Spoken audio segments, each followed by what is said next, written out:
Le gouvernement local du Xinjiang a précisé qu'il faisait une enquête à ce sujet et qu'il avait passé au bénéfice les victimes présumées inscrites sur une banque de données de 2050 personnes.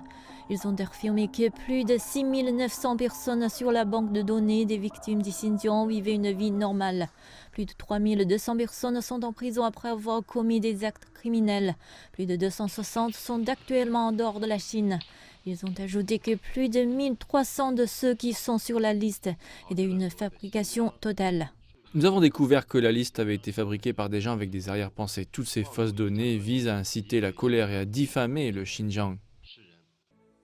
Le gouvernement du Xinjiang indique que l'enquête a également révélé que sur les 380 centres de détention répertoriés dans la banque de données, plus de 340 sont des bâtiments publics.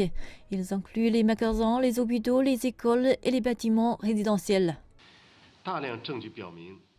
De telles fabrications sont tout simplement dégradantes. Notre enquête et nos preuves ont révélé que leur soi-disant banque de données était basée sur des mensonges, du parjure et de la calomnie.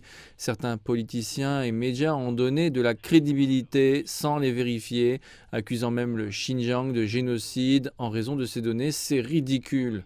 Les officiels du Xinjiang ont également affirmé que les accusations selon lesquelles 16 000 mosquées ont été démolies dans la région étaient une autre fabrication.